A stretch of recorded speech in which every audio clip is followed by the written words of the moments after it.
Hey guys, welcome everyone in the new session of chapter number 11 of class 9th work and energy। अभी तक जो हम लोगों ने पढ़ा है वो मोशन के बारे में पढ़ा है और मोशन किस वजह से होता है, फोर्स, उसके बारे में पढ़ा है। ठीक है, अब यहाँ पे जो हम पढ़ेंगे वो है वर्क एंड एनर्जी।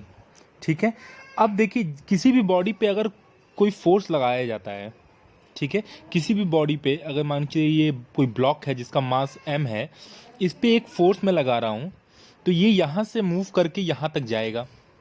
यहाँ से यहाँ तक मूवमेंट में जो इसने वर्क किया, ठीक है, वर्क इंसान करता है तभी वो मूवमेंट करता है, तभी वो मोशन करता है। ठीक है ना, उस पर फोर्स लगाया जाए तो वो वर्क करके आगे जाता है। तो यहाँ से यहाँ तक जाने में जो उसने वर्क किया है, ठीक है, वही चीज़ हम यहाँ पढ़ने वाले हैं। ठीक है, चलिए स्टार्ट करते हैं और देखते हैं यहाँ पे। In the previous few chapter we have talked about the ways of describing the motion of object and the cause of motion and gravitation. Another concept that help us to understand the natural phenomena is work. देखिए work क्या होता है normally और physics के term में दोनों अलग अलग चीज़ें हैं। ठीक है, यहाँ पे हम उन सब फिजिकल टर्म पे देखेंगे। ठीक है, ठीक है, work closely related to work are energy and power. In this chapter, we will study this concept. All living beings need food. Living beings have to perform several basic activities to survive. We call such activities the processes. The energy for these processes comes from food. Food से हमें क्या मिलती है? Normally हम अगर देखेंगे natural phenomena पे तो we eat food to get energy, और ये एनर्जी हम कहाँ वेस्ट करते हैं? To do some work, to do some work. ये एनर्जी है, वर्क करने के लिए हमें क्या चाहिए? एनर्जी, और एनर्जी हमें कहाँ से मिलती है? फूड से। ठीक है, तो यहाँ देखते हैं we need energy for other activities like playing, singing, reading, writing, thinking, jumping, cycling and running etcetera. ठीक है, इन सब में एनर्जी हमारी लगती है। Animals to get engage in activities, for example they may jump and run, they might have to fight, move away from enemies, find food or safe place to live. Also we engage some animals to lift weight, carry loads. ये सब चीज़ें करने के लिए उनको energy चाहिए होती है and they get from their foods.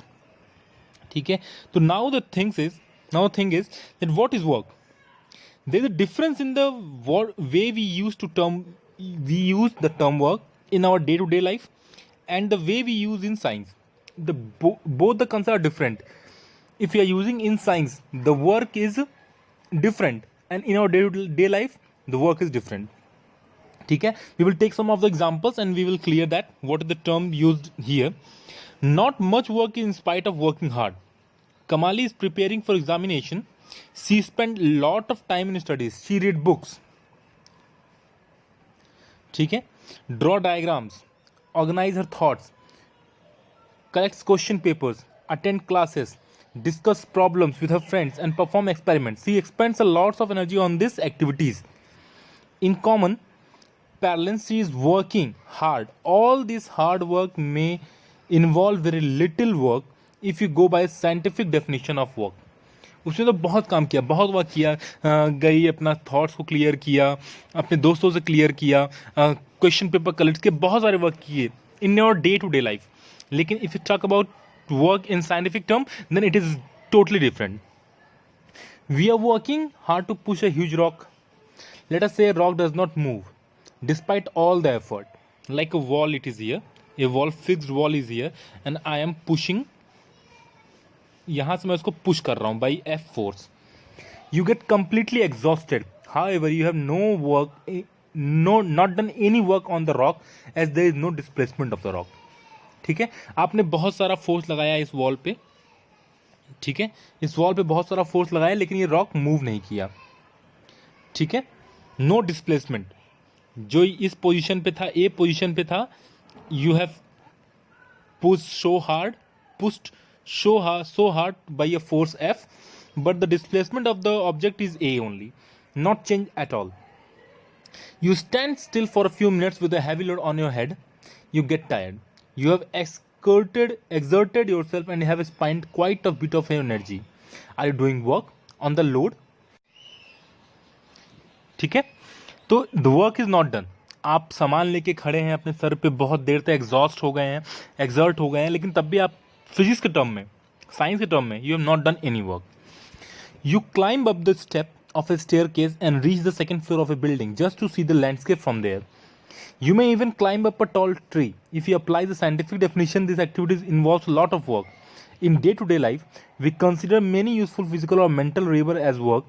Activities like playing in the field, talking to with friends, humming a tune, watching a movie, attending a function, and sometimes not considered to be a work in the physics term. What constitutes work depends on the way we define it. We use and define the term work differently in science. ठीक है, तो इससे एक चीज़ तो clear हो गई होगी कि डे टू डे लाइफ में वर्क करना और फिजिक्स के टर्म में वर्क करना टोटली डिफरेंट है.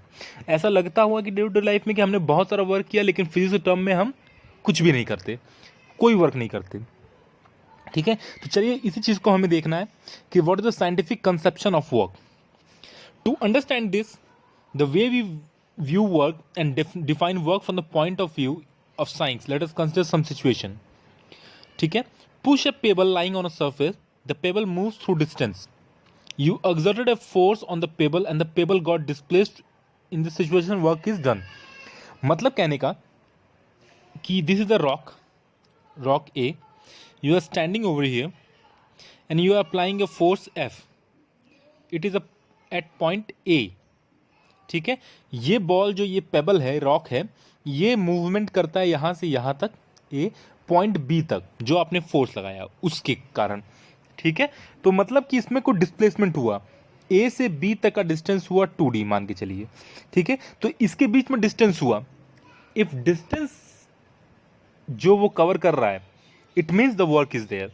आपके फोर्स लगाने से अगर कोई डिस्टेंस डिस्प्लेसमेंट हुआ, कोई बॉडी डिस्प्लेस हुई, अगर आपके फोर्स लगाने से बॉडी डिस्प्लेस हुई, देन देयर इज वर्क. और अगर मैं यहीं पे कहूँ कि this is a fixed wall और आप यहाँ पे एफ फोर्स लगा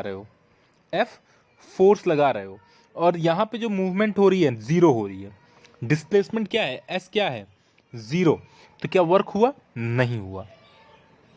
ठीक है, you are standing over here. ठीक है, आप यहाँ पे खड़े हो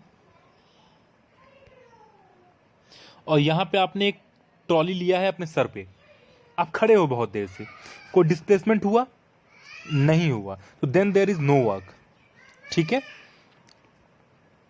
अब अगर ये मूवमेंट करना चालू करता है, ये मूव कर रहा है, तो क्या ट्रॉली का जो मूवमेंट है इस पर्सन के अकॉर्डिंग मूवमेंट हो रहा है? नहीं, इसके साथ ही हमेशा कांस्टेंट पोजीशन पे है, तो इसका मतलब कि इसमें भी वर्क नहीं हुआ. ठीक है, तो हम वर्क डन को क्या कर सकते हैं? Work done is equals to, आपने कोई फोर्स लगाया जिससे कि डिस्प्लेसमेंट हुआ, ये वर्क है. आपने कोई फोर्स लगाया और डिस्प्लेसमेंट हुआ, डिस्प्लेसमेंट को एस से लिखते हैं, आपने मोशन के टर्म में पढ़ा होगा, S equals to ut plus half at square. ठीक है, एस क्या है? डिस्टेंस है, तो डिस्टेंस कवर किया उसने, तो ये फॉर्मूला होता है वर्क का, W is equals to F dot S. Into मत लगाइएगा यहाँ पे. ठीक है, एफ डॉट एस. ठीक है, अब देखते हैं आगे.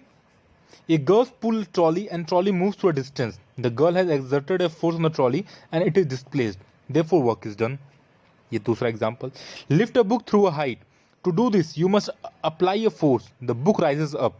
There is a force applied. तो बुक में वर्क हुआ. आप मान के चलिए कि you are standing here. यहाँ पे आपने बुक उठाया और यहाँ से उठा के उसको किसी ट्रॉली पे रख दिया, तो आपने कुछ वर्क किया, यहाँ से यहाँ तक डिस्टेंस हुआ, डिस्प्लेसमेंट हुआ बॉडी का, तो ये वर्क है. ठीक है, तो यहाँ पे देखते हैं हम लोग, a force should act on the object. पहली बात तो ये होनी चाहिए वर्क करने के लिए, and the object must be displaced. ये दो चीजें होनी चाहिए तभी वर्क होगा. In any one of the above condition that does not exist, work is not done. कोई भी अगर चीज़ में एब्जॉर्ब नहीं करती है, एब्जॉर्ब कहने का मतलब कि दोनों में से कोई चीज़ एक चीज़ नहीं होती है, तो it mean that the work is not done. ठीक है, तो आई होप सो आपको क्लियर हो गया कि व्हाट इज वर्क. और यहाँ पे एक चीज़ बहुत इंपॉर्टेंट है कि यहाँ पे जो आप W is equals to F dot S use कर रहे हैं, ये जो एफ है ये एफ होना चाहिए कांस्टेंट। एफ क्या होना चाहिए? कांस्टेंट। मतलब एक कांस्टेंट फोर्स आप लगा रहे होंगे तभी आप ये फॉर्मूला यूज़ करेंगे। और 9th क्लास में आपका ये 100% मान लीजिए 100% आपका कांस्टेंट फोर्स के क्वेश्चंस आएंगे आपके पास। How is work defined in science? To understand this we shall first consider the case when the force is acting in the direction of displacement. ठीक है, let a constant force F act on a object, let the object be displaced through the distance S in the direction of the force.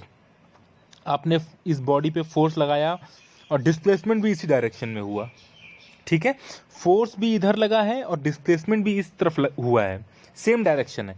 Then you will use F dot S. अगर आपने force इधर लगाया और displacement इधर हो रहा है तो आप यूज करोगे W is equals to minus F dot S. Minus F dot S, क्योंकि जिस तरफ फोर्स लगाया है उस तरफ डिस्प्लेसमेंट ना हो कि दूसरी तरफ हुआ है। लेकिन आपके ज़्यादातर क्वेश्चंस में यही आएगा, same force same type same direction में डिस्प्लेसमेंट भी होगा। ठीक है, तो ये आपको समझ में आ गया होगा यहाँ पे क्या चीज़ यूज़ किया है, what is the term force in displacement. ठीक है, और यहाँ डिस्प्लेसमेंट होता है, डिस्टेंस नहीं होता। ठीक है, डिस्टेंस नहीं होता, ये ध्यान रखिएगा। वर्क जो है एक कंजर्वेटिव फोर्स है। ठीक है, कंजर्वेटिव है मतलब वर्क डन जो होता है पाथ पर डिपेंड नहीं करता। ठीक है, तो आपको क्लियर हो गया होगा। अब यहाँ पे कुछ बात कर लेते हैं इसके बारे में, यूनिट्स वगैरह के बारे में। ठीक है, एफ डॉट एस, एफ क्या है? न्यूटन। एस क्या है? Distance, Newton metre. वर्क को क्या क्या कहेंगे हम? Newton metre. और इसको हम कहते हैं जूल। वर्क क्या होता है? इसकी यूनिट क्या होती है? जूल। और एनर्जी की भी यूनिट यही होगी, एनर्जी की भी यूनिट यही होगी। ठीक है, देन अगर मैं डेफिनेशन पूछूं, वो define work, when a body, when you apply a force on any of the body and it displaced with some extent, that is work. That is work. Unit is joule and defined as Newton meter. Newton meter. ठीक है, तो एक joule amount करने के लिए, एक joule amount of work done करने के लिए आपको 1 न्यूटन का फोर्स लगाना पड़ेगा, जिस 1 न्यूटन के फोर्स लगाने से आपकी बॉडी 1 मीटर डिस्प्लेस कर जाए, वो होता है 1 जूल।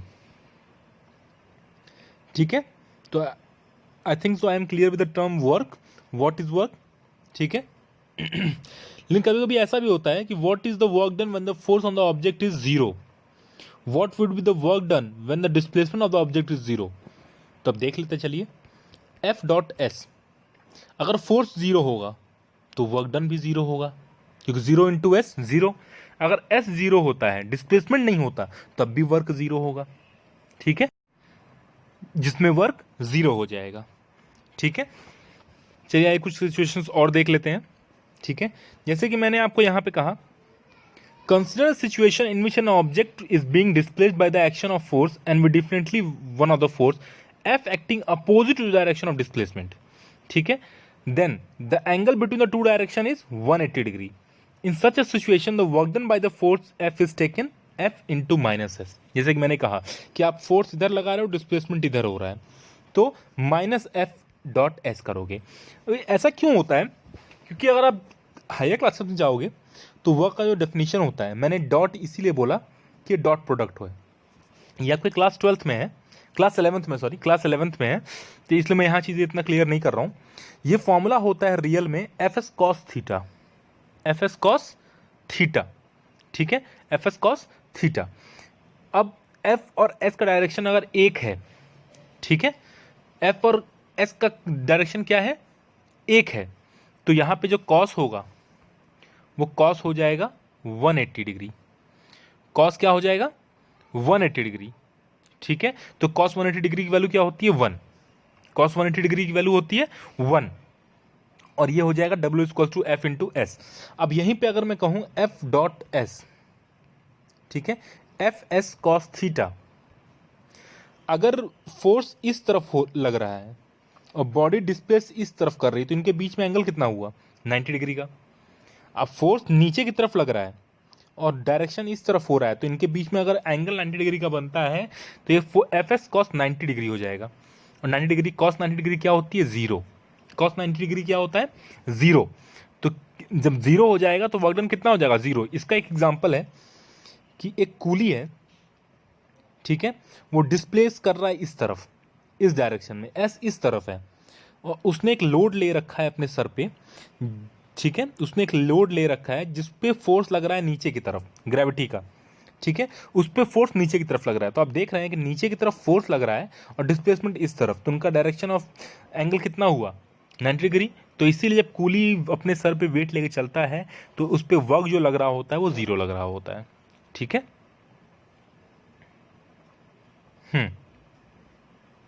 ठीक है, इतनी बात आपको क्लियर हो गई होगी, ठीक है। तो यहां पे एक चीज और क्लियर हो गई होगी कि work done can be positive, can be negative and can be zero. Work done positive भी हो सकता है, नेगेटिव भी हो सकता है और जीरो भी हो सकता है, ठीक है। इन सच ए सिचुएशन दोनों के बीच में एंगल कितना हो जाएगा? 180 degree. In such a situation the work done by the force F is taken as negative and denoted by minus sign, ठीक है।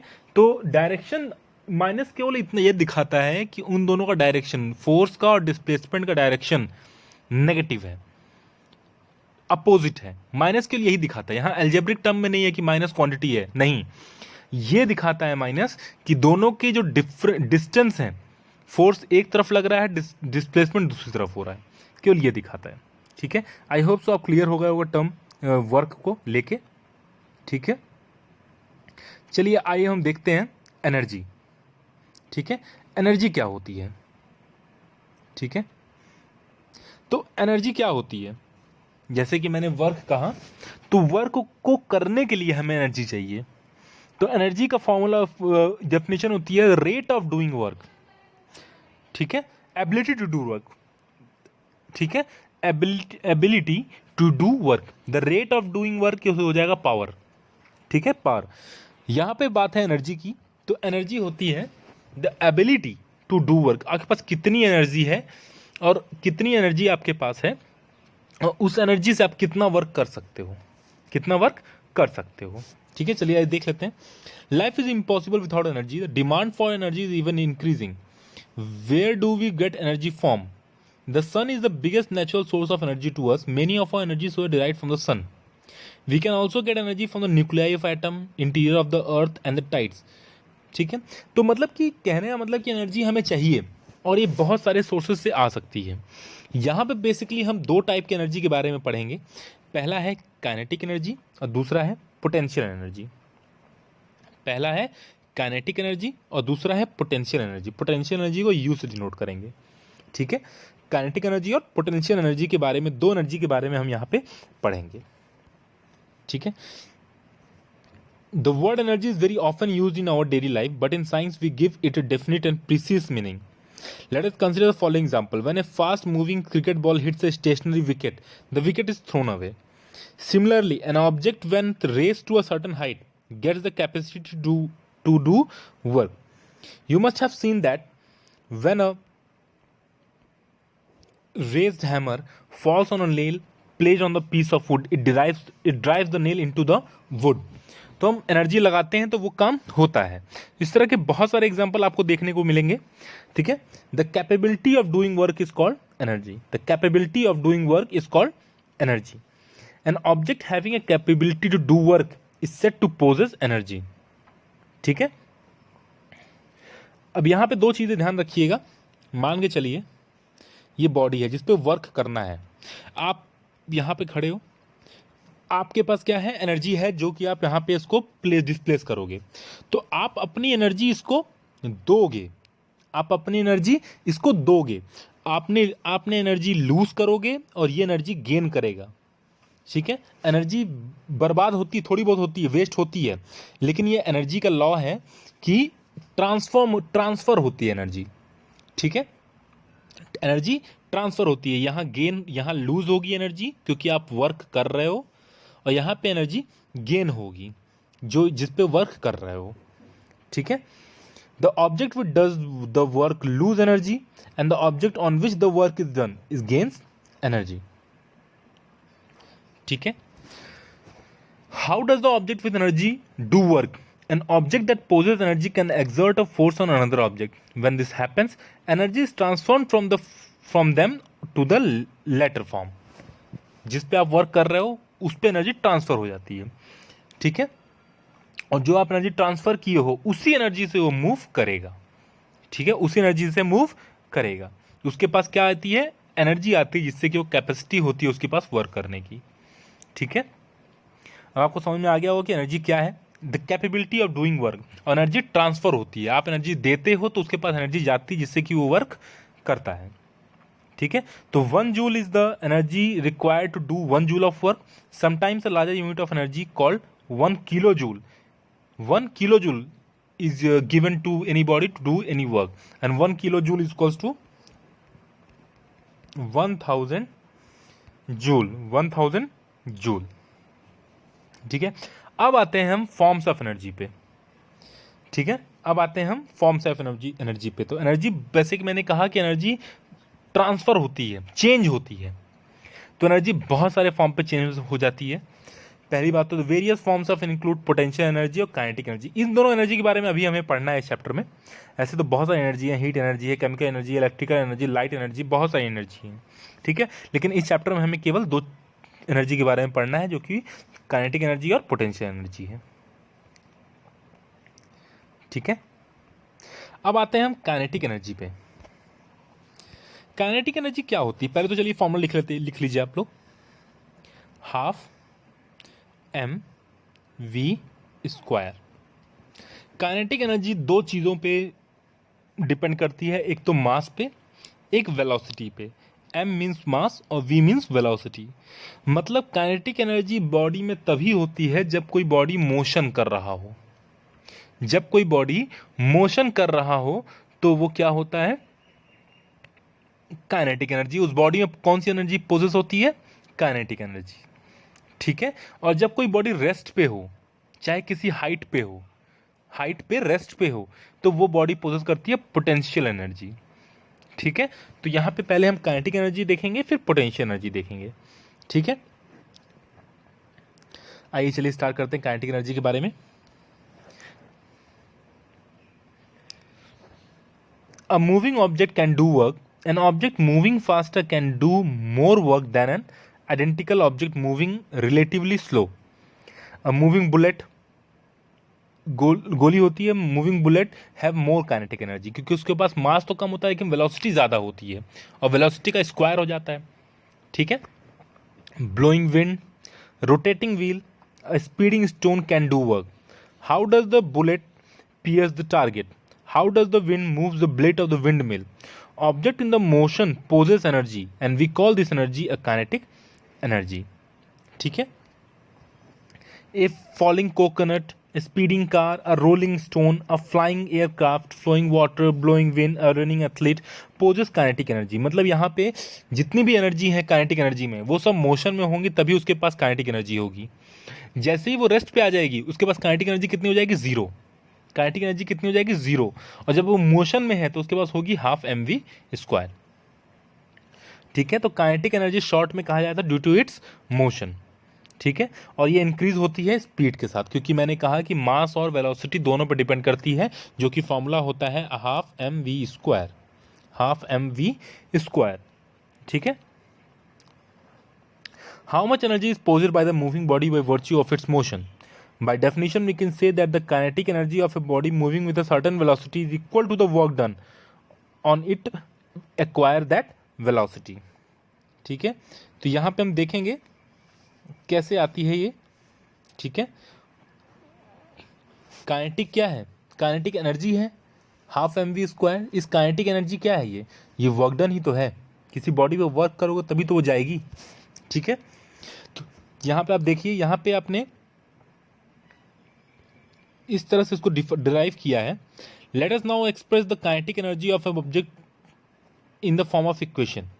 कोई बॉडी अगर किसी मास से है, एक बॉडी है जिसके पास मास m है, and moving with uniform velocity u, moving with uniform velocity u, ठीक है। और वो डिस्टेंस s मूव कर रही है, डिस्टेंस s मूव कर रही है, और उस पर फोर्स जो लग रहा है वो F है, उस पर जो फोर्स लग रहा है वो F है, ठीक है। तो उस पर वर्क डन कितना हुआ, तो उस पर आप देखोगे इनिशियल वेलोसिटी ये है, फाइनल वेलोसिटी v हो जाएगी। तो इस इक्वेशन के थ्रू आप इसको निकाल सकते हो, W is equals to F into S. इस फॉर्मूले पे S की वैल्यू रख देंगे आप, जो कि यहाँ आप निकाल रखे हैं, ठीक है। S की वैल्यू जैसे ही आप रखेंगे, ठीक है, F is equals to ma, ठीक है। यहाँ आप देख रहे हैं फ्रॉम सेक्शन 9.4, दस यूजिंग इक्वेशन 11.2 आप S की वैल्यू रख देंगे, ठीक है। आप F की वैल्यू रख देंगे, F की जगह पर रख दिया ma और S की जगह पे ये रख दिया, जिससे कि आपको मिल जाएगी W is equal to half mv square and this is the work done, ठीक है। और द काइनेटिक एनर्जी कह सकते हैं आप इसे क्या कह सकते हैं, काइनेटिक एनर्जी। और इससे बहुत सारे क्वेश्चन आ सकते हैं आपके, बहुत इंपॉर्टेंट है। तो काइनेटिक एनर्जी क्या होती है, काइनेटिक एनर्जी होती है जो कि आप मोशन से एब्जॉर्ब करते हो, किसी बॉडी में अगर मोशन हो रहा है तब वो आती है, ठीक है। तो यहाँ पे मैंने आपको क्लियर कर दिया व्हाट इज वर्क, और फिजिक्स के टर्म में वर्क की डेफिनेशन अलग होती है। Then what is energy, energy के कितने फॉर्म हैं यहाँ पे, और लेकिन हमें इस चैप्टर में पढ़ना है काइनेटिक एनर्जी और पोटेंशियल एनर्जी, ठीक है। तो काइनेटिक एनर्जी मैंने आपको बता दिया, हाफ mv स्क्वायर, जो कि वर्क डन के इक्वल है, ठीक है। कब होगी, जब बॉडी किसी मोशन में है, ठीक है। नेक्स्ट लेक्चर में हम पोटेंशियल एनर्जी के बारे में पढ़ेंगे और उसके कुछ रियल लाइफ एग्जांपल्स को भी देखेंगे। तब तक के लिए पढ़ते रहिए। Thank you so much.